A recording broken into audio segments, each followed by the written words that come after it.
शहर की चमकती रोशनी से बहुत दूर एक छोटी सी गरीब बस्ती थी। उस बस्ती में रहने वाले लोगों के पास महंगे घर नहीं थे, बड़ी गाड़ियां नहीं थी और ना ही जिंदगी की कोई गारंटी। लेकिन उनके पास एक चीज जरूर थी, उम्मीद। उसी बस्ती की एक छोटी सी झोपड़ी में रहती थी 20 साल की एक लड़की, जिसका नाम था आरती। माँ, आप अभी तक सोई नहीं? नींद कैसे आएगी बेटी? पूरी छत से पानी टपक रहा है। आप चिंता मत करो माँ, कल मैं इस छत को जरूर ठीक करवाऊंगी। बेटी, तू हर दिन यही कहती है। तो क्या हुआ माँ, एक दिन तो जरूर पूरा करूंगी। आरती के पास पैसे नहीं थे, लेकिन सपनों की कोई कमी नहीं थी। वो अपने परिवार को इस गरीबी से बाहर निकालना चाहती थी। दीदी, मेरी स्कूल की फीस अगले हफ्ते जमा करनी है। कितनी फीस है? 1200 रुपए। बस इतनी सी बात? तू पढ़ाई कर, फीस की चिंता मत कर। लेकिन दीदी, आपके पास पैसे तो है नहीं। पैसे आज नहीं है तो क्या हुआ, कल आ जाएंगे। सच? बिल्कुल सच। बेटी, तू खुद दिन रात मेहनत करती है, कभी अपने बारे में भी सोच लिया कर। माँ, मैं अपने बारे में ही तो सोचती हूँ। वो कैसे? जब सोनू पढ़ लिख कर बड़ा आदमी बनेगा, जब आपका इलाज अच्छे अस्पताल में होगा, तब ना मैं भी खुश रहूंगी। आरती भी कभी पढ़ाई में बहुत अच्छी थी। उसका सपना था कि वो एक दिन डॉक्टर बनेगी। आरती अपना पुराना प्रमाण पत्र हाथ में लेती है। डॉक्टर बनने का सपना कितना अच्छा था ना। बेटी, अगर हालात अच्छे होते तो तू जरूर डॉक्टर बनती। माँ, सपने कभी मरते नहीं हैं, बस कभी कभी अपना रास्ता बदल लेते हैं।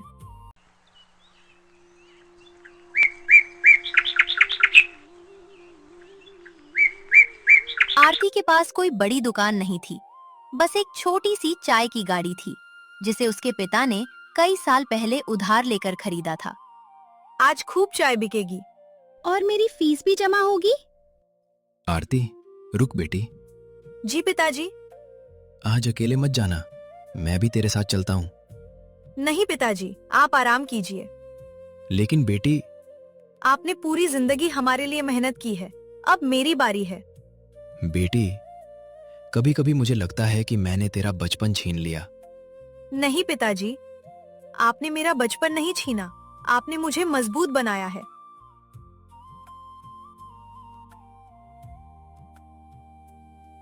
गर्मा गर्म चाय, अदरक वाली चाय। कितने की चाय है? 10 रुपए की। 10 रुपए? सामने वाली दुकान में तो 5 रुपए की मिलती है।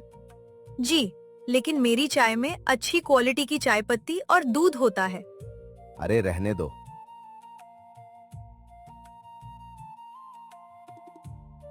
बेटा, चाय चाहिए?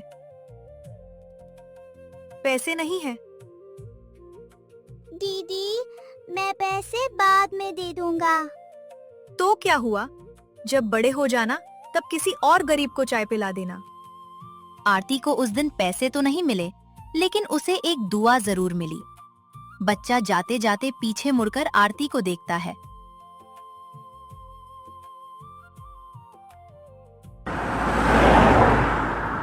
तुम ही आरती हो? जी, लेकिन आप कौन हैं? जी, लेकिन आप मुझे कैसे जानते हैं? तुम्हारी चाय के बारे में पूरे बाजार में चर्चा है। मेरी चाय के बारे में? हाँ, लोग कहते हैं कि तुम्हारी चाय में कुछ अलग स्वाद है। शायद इसलिए क्योंकि मैं इसे मेहनत और प्यार से बनाती हूँ। मेरा नाम विक्रम मल्होत्रा है। विक्रम मल्होत्रा शहर का एक बहुत बड़ा बिजनेसमैन था। उसकी कई बड़ी बड़ी दुकानें और रेस्टोरेंट थे। लेकिन आज वो आरती की छोटी सी चाय की गाड़ी के सामने खड़ा था। आरती, मैं तुम्हें एक ऑफर देना चाहता हूँ। कैसा ऑफर? मैं तुम्हारी चाय की रेसिपी खरीदना चाहता हूँ। मेरी रेसिपी? हाँ, मैं तुम्हारी चाय को अपने बड़े कैफे में बेचूंगा। लेकिन मेरी चाय तो बहुत साधारण है। साधारण? तुम्हें पता है तुम्हारी चाय का स्वाद कितना खास है? 10 लाख रुपए? सिर्फ शुरुआत है। अगर तुम्हारी चाय का बिजनेस सफल हुआ तो तुम्हें 50 लाख रुपए तक मिल सकते हैं। 50 लाख? हाँ। आरती के लिए 50 लाख रुपए सिर्फ पैसे नहीं थे, वे उसकी माँ का इलाज थे, उसके भाई की पढ़ाई थे और उसके परिवार की गरीबी से आजादी थे। क्या हुआ? तुम्हें सोचने की जरूरत नहीं है। आप मुझे इतना पैसा क्यों दे रहे हैं? क्योंकि मुझे तुम्हारी चाय चाहिए। सिर्फ चाय? बिजनेस में सवाल कम पूछे जाते हैं और मौके ज्यादा पकड़े जाते हैं। अगर मैं अपनी रेसिपी आपको दे दूं, तो क्या मैं फिर अपनी चाय की गाड़ी चला सकती हूँ? बिल्कुल चला सकती हो। और मैं अपनी चाय बनाती रहूंगी? हाँ, लेकिन तुम्हारी रेसिपी का इस्तेमाल सिर्फ मेरे कैफे में होगा। यहाँ लिखा है कि मैं अगले 5 साल तक किसी और को यह रेसिपी नहीं दे सकती। तो क्या हुआ? 5 साल तक तुम्हें पैसों की कोई कमी नहीं होगी। लेकिन अगर मैं खुद अपनी दुकान खोलना चाहूँ तो? आरती, तुम एक छोटी सी चाय की गाड़ी चलाती हो और मैं करोड़ों का बिजनेस चलाता हूं। तुम्हें इतना बड़ा सपना नहीं देखना चाहिए जितना बड़ा तुम्हारा अनुभव नहीं है। साहब, मैं गरीब हूँ, मेरे पास बड़ा घर नहीं है, मेरे पास महंगे कपड़े नहीं हैं, लेकिन सपना देखने के लिए अमीर होना जरूरी नहीं होता। अगर मैं अपनी मेहनत से कुछ बड़ा बन सकती हूँ तो मैं कोशिश जरूर करूंगी। और अगर असफल हो गई तो फिर दोबारा कोशिश करूंगी।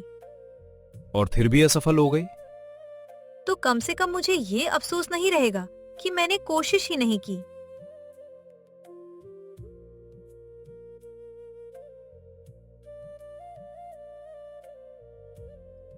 दीदी, आज कितनी चाय बिकी? क्या हुआ दीदी? आज मुझे एक बहुत बड़ा ऑफर मिला है। कैसा ऑफर? बेटी, 50 लाख रुपए बहुत बड़ी रकम है। मुझे भी पता है पिताजी। इससे हमारा घर ठीक हो जाएगा। और सोनू की पढ़ाई भी। दीदी, फिर तो तुम हाँ बोल दो ना। बेटी, तू क्या सोच रही है? माँ, मुझे समझ नहीं आ रहा। क्यों? पैसा बहुत बड़ा है। मुझे लगता है कि उस आदमी को सिर्फ मेरी रेसिपी नहीं चाहिए, वो मेरे सपने को खरीदना चाहता है। लेकिन याद रख बेटी, गरीबी में सबसे मुश्किल चीज भूख सहना नहीं होती, सबसे मुश्किल होता है अपने सपनों को जिंदा रखना। तो क्या मुझे पैसे ठुकरा देने चाहिए? मैं तुझे फैसला नहीं बताऊंगी। क्यों? क्योंकि जिंदगी का फैसला तुझे खुद लेना होगा। बस एक बात याद रखना, ऐसा फैसला मत लेना जिसके बाद तुझे अपने आप से नजरें मिलाने में शर्म आए। एक तरफ था उसके परिवार का भविष्य और दूसरी तरफ था उसका अपना सपना। आरती धीरे से अपनी पुरानी चाय की गाड़ी के पास जाती है। वो गाड़ी पर हाथ फेरती है। तूने मेरा साथ तब दिया था जब मेरे पास कुछ नहीं था। मैं तुझे इतनी आसानी से छोड़ नहीं सकती।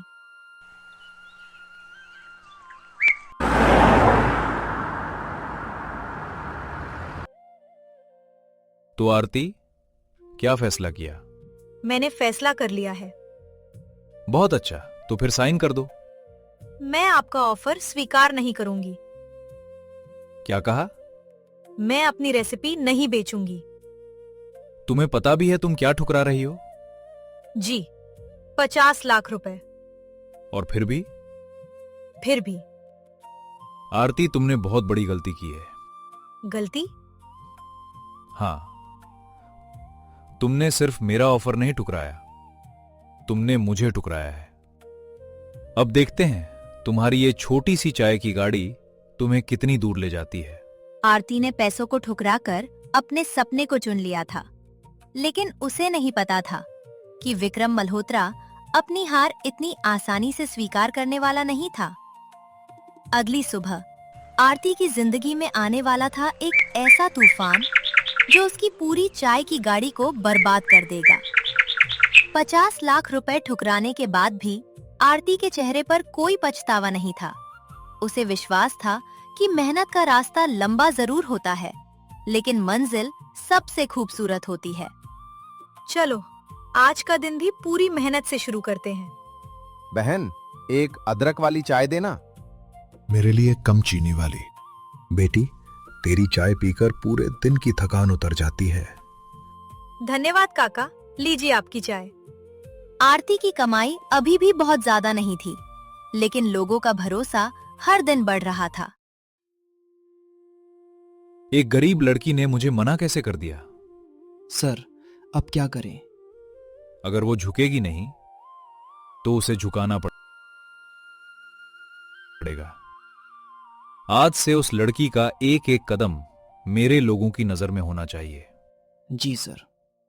उसकी कमजोरी ढूंढो, अगर कमजोरी न मिले तो बना दो। बेटी, कितने पैसे हुए? 10 रुपए। दादाजी, आपके 90 रुपए वापस। क्या ये चाय की गाड़ी तुम्हारी है? जी साहब। तुम्हारे खिलाफ शिकायत आई है कि तुम बिना लाइसेंस के यहां दुकान चला रही हो। साहब, मैंने तो आवेदन दिया हुआ है। जब तक लाइसेंस नहीं मिलता गाड़ी जब्त होगी। साहब, ऐसा मत कीजिए, यही हमारे घर की रोजी रोटी है। हमें आदेश मिला है। बस 2 दिन का समय दे दीजिए। लगता है खेल शुरू हो चुका है। अब सही समय आने दो। दीदी, आज इतनी जल्दी आ गई? क्या हुआ बेटी? माँ, हमारी चाय की गाड़ी ले गए। कभी कभी ईमानदार इंसान की सबसे कठिन परीक्षा तब शुरू होती है जब उसने कोई गलती भी नहीं की होती। हेलो, कौन? अगर अपनी चाय की गाड़ी वापस चाहिए तो कल सुबह ठीक 9 बजे पुराने रेलवे स्टेशन के पास पहुंच जाना। उस रात आरती की आंखों में नींद नहीं थी। एक तरफ उसकी चाय की गाड़ी थी जो उसके परिवार की रोजी रोटी थी, और दूसरी तरफ था एक रहस्यमयी फोन जिसने उसके मन में उम्मीद भी जगाई थी और डर भी। कर खिड़की के पास जाती है। कौन था वो आदमी और उसे मेरी चाय की गाड़ी के बारे में कैसे पता था? बेटी, तू अभी तक सोई नहीं? माँ, मुझे कल सुबह पुराने रेलवे स्टेशन जाना है। किसने बुलाया है? पता नहीं। बेटी, किसी अनजान आदमी पर भरोसा मत करना। मुझे भी डर लग रहा है माँ, लेकिन अगर वो सच में मेरी गाड़ी वापस दिला सकता है तो? ठीक है, लेकिन अकेली मत जाना।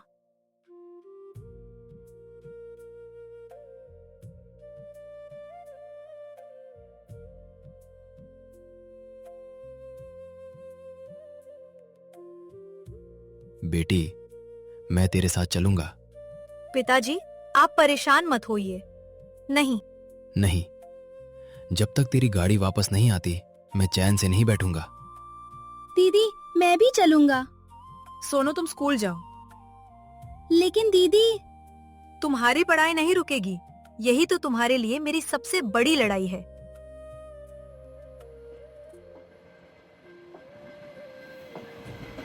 बेटी, यहाँ तो कोई दिखाई नहीं दे रहा। शायद हमें किसी का इंतजार करना होगा।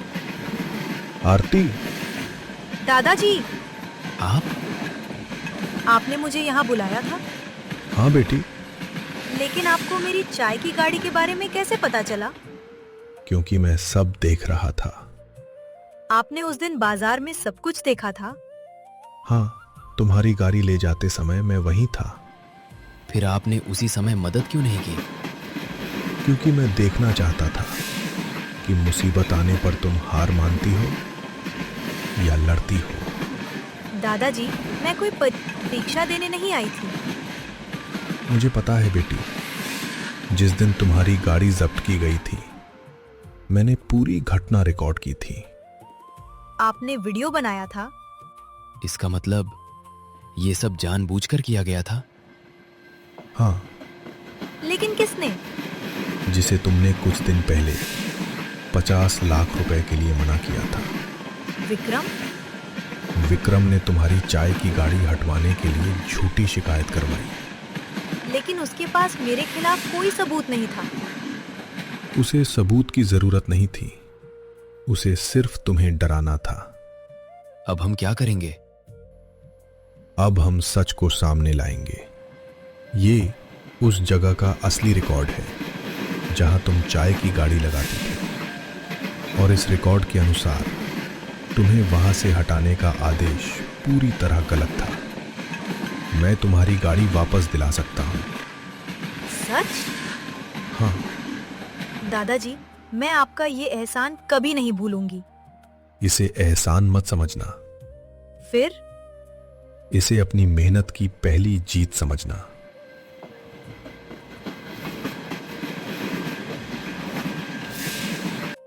क्या हुआ? गाड़ी तो हट गई ना? जी सर, लेकिन एक बुजुर्ग आदमी ने सब रिकॉर्ड कर लिया। कौन बुजुर्ग? पता नहीं सर। उस आदमी को ढूंढो। जी सर। रुको और आरती पर नजर रखो। अब वो सिर्फ चाय बेचने वाली लड़की नहीं है, वो मेरे लिए समस्या बन चुकी है। आपके कर्मचारियों ने बिना उचित जांच के एक गरीब लड़की की रोजी रोटी छीन ली। ये शिकायत गलत तरीके से की गई थी। उसकी चाय की गाड़ी तुरंत वापस की जाए। सच में? हाँ बेटी। मुझे लगा था मैं तुम्हें खो चुकी हूं। मेहनत से बनाई चीज इतनी आसानी से नहीं खोती बेटी।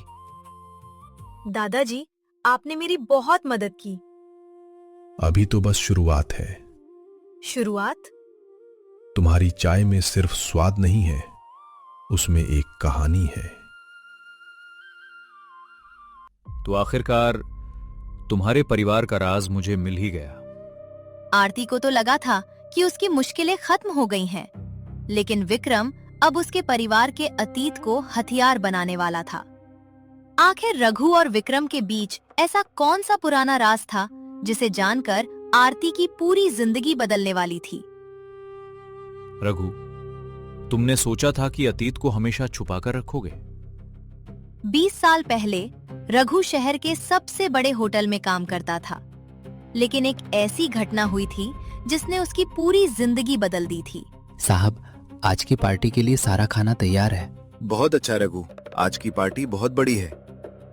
जी साहब। उस समय विक्रम एक छोटा सा होटल मैनेजर था और रघु उसके होटल में काम करता था। दोनों के बीच मालिक और कर्मचारी का रिश्ता था।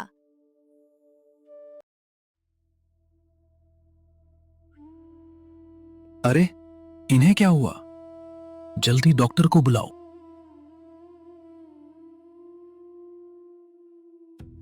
खाना किसने बनाया था? जी, खाना मैंने बनाया था, लेकिन मैंने कुछ गलत नहीं किया। हमें जांच करनी होगी। ये क्या है? मुझे नहीं पता साहब। लेकिन ये बोतल उसी रसोई में मिली है जहां खाना बनाया गया था। मैं निर्दोष हूं। साहब, रघु कई सालों से हमारे साथ काम करता है, लेकिन उस रात रसोई की जिम्मेदारी उसी की थी। साहब, आप ऐसा क्यों कह रहे हैं? उस रात विक्रम ने होटल के मालिक के पैसे चुराए थे। उसे डर था कि चोरी पकड़ी जाएगी, इसलिए उसने सारा दोष रघु पर डालने की योजना बनाई। रघु गरीब था और विक्रम के पास पैसा और प्रभाव था, इसलिए लोगों ने सच से ज्यादा विक्रम की बात पर विश्वास किया।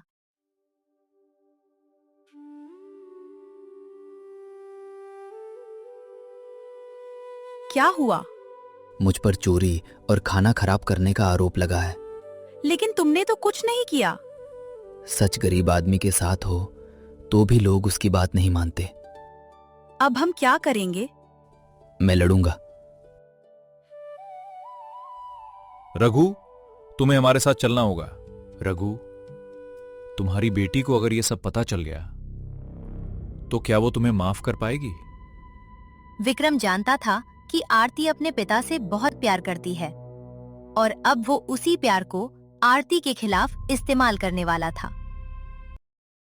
पिताजी, आज की कमाई से सोनू की फीस जमा कर देना। बेटी, तू बहुत बड़ी हो गई है। मैं नहीं पिताजी, आपके सपने बड़े हैं। आरती बेटी, तुम्हारी चाय के बिना सुबह अधूरी लगती है। तो फिर आज 2 कप चाय हो जाए। क्या तुम आरती हो? जी। तुम्हारे पिता रघु को जानती हो? जी, वो मेरे पिता हैं। तो ये पढ़ लो। ये क्या है? तुम्हारे पिता का अतीत।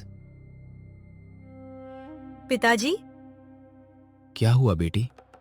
ये क्या है? रघु, अब सच बताने का समय आ गया है। कौन सा सच? बेटी, मैंने कुछ नहीं किया था। तो फिर ये सब क्या है? पिताजी, मुझे सच जानना है। उस रात विक्रम वहां मौजूद था। विक्रम? हाँ बेटी, और जिस अपराध का इल्जाम मुझ पर लगाया गया था उसका असली गुनहगार विक्रम था। लेकिन अगर विक्रम असली गुनहगार था तो उसके पास ऐसा कौन सा सबूत था जिससे वो आज भी आजाद घूम रहा था? पिताजी, आपने मुझे पहले कभी ये सब क्यों नहीं बताया?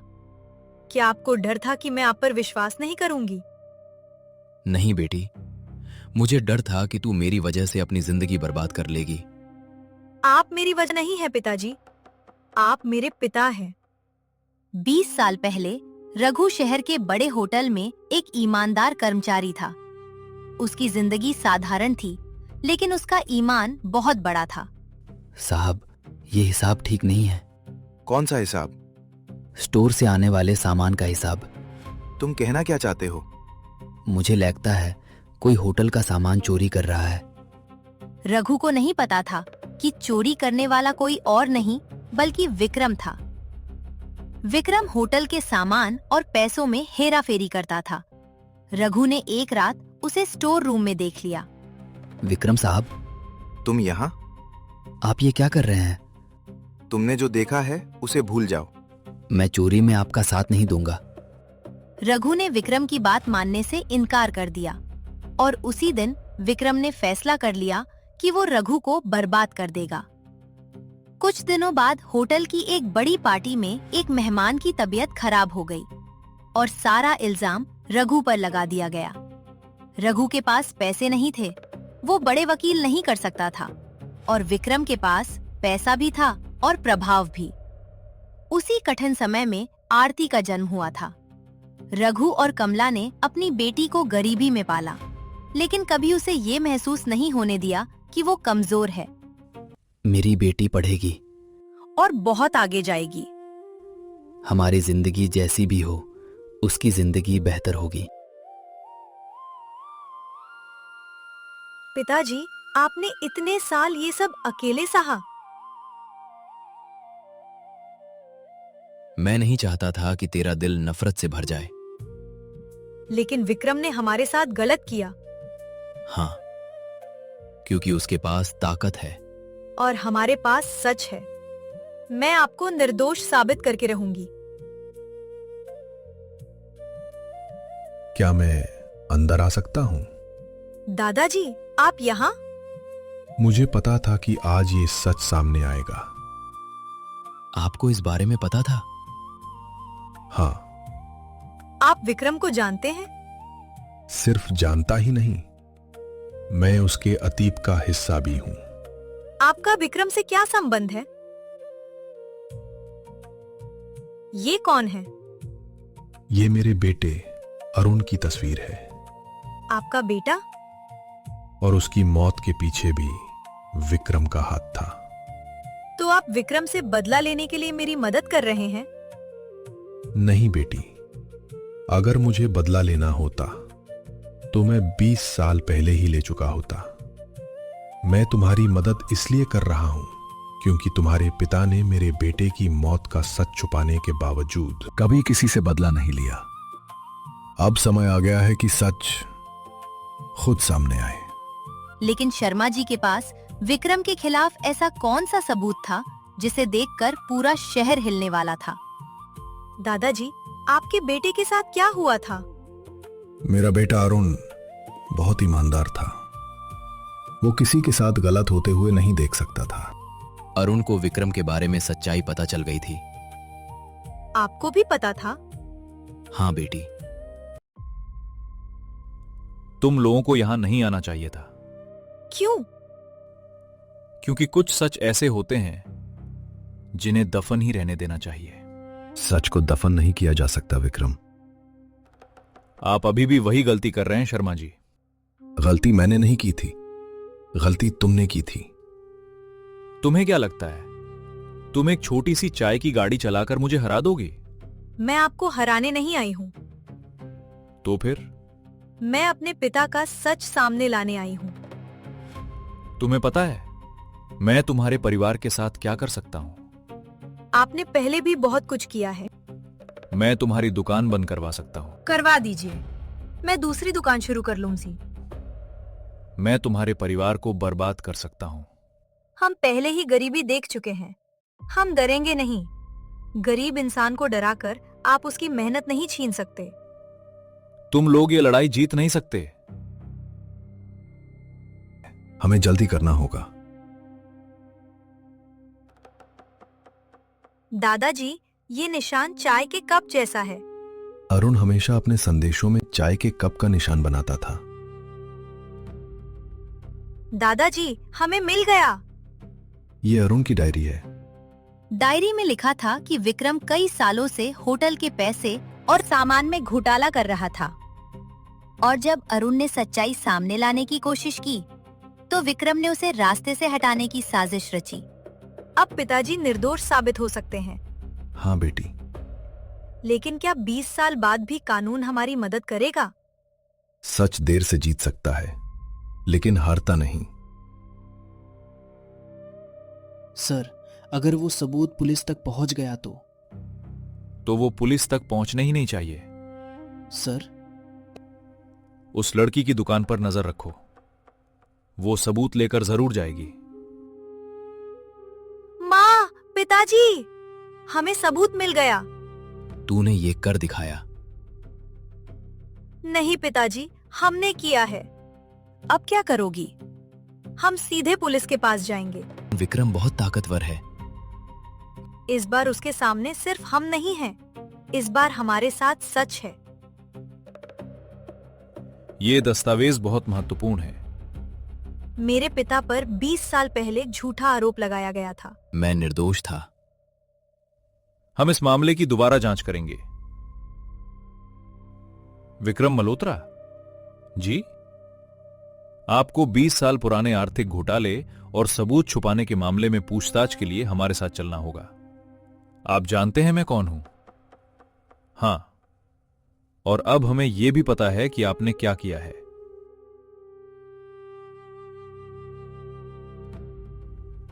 रघु जी, 20 साल पहले आपके साथ अन्याय हुआ था। आज आधिकारिक रूप से आपको निर्दोष घोषित किया जाता है। मैंने हमेशा कहा था मैं निर्दोष हूं। मुझे आप पर हमेशा विश्वास था पिताजी। तूने मेरा सिर ऊंचा कर दिया बेटी। तुम जीत गई। नहीं, नहीं, जीत सच की हुई है। मैंने तुम्हें बहुत परेशान किया। हाँ, तुम मुझसे नफरत करती हो। मैंने आपको माफ नहीं किया, लेकिन मैं आपकी तरह नहीं बनना चाहती। आपने अपनी जिंदगी पैसे कमाने में लगा दी, लेकिन मैंने अपनी जिंदगी लोगों का भरोसा कमाने में लगाई है। दीदी, आज अस्पताल में मेरी पहली नौकरी लगी है। मुझे पता था तू जरूर सफल होगा। आपने मेरी फीस भरी थी दीदी। नहीं, तूने अपनी मेहनत से पढ़ाई की थी। बेटी, अब तो तुम्हारी कई दुकानें हो गईं। दादाजी, ये सब आपकी वजह से हुआ। नहीं बेटी, मैंने सिर्फ दरवाजा खोला था। हाँ, अंदर तुम अपनी मेहनत से पहुंची हो। जब मैं गरीब थी तब एक कप चाय मेरे लिए बहुत बड़ी खुशी होती थी। आज मैं चाहती हूँ कि कोई भी गरीब इंसान सिर्फ पैसों की कमी के कारण छोटी सी खुशी से वंचित न रहे। इसलिए आज से शहर में 100 जगहों पर गरीबों के लिए मुफ्त चाय और नाश्ता उपलब्ध होगा। बेटी, तूने मेरा सपना पूरा कर दिया। नहीं माँ, आपने मुझे सिखाया था कि गरीबी से शर्मिंदा नहीं होना चाहिए। मैंने बस आपकी सीख को आगे बढ़ाया है। अरे तुम? दीदी, आपने मुझे पहचाना? मैं तुम्हें कैसे भूल सकती हूँ? दीदी, आज मैं पैसे लेकर आया हूँ। रख लो। नहीं दीदी, आपने कहा था ना, जब बड़ा हो जाऊं तो किसी गरीब को चाय पिलाना। कुछ साल बाद आरती की छोटी सी चाय की गाड़ी अब एक बड़ी लेकिन साधारण दुकान बन चुकी है। गरीबी इंसान की पहचान नहीं होती। हालात चाहे कितने भी मुश्किल क्यों ना हो, अगर इंसान मेहनत, ईमानदारी और हिम्मत नहीं छोड़ता तो एक दिन उसकी कहानी जरूर बदलती है।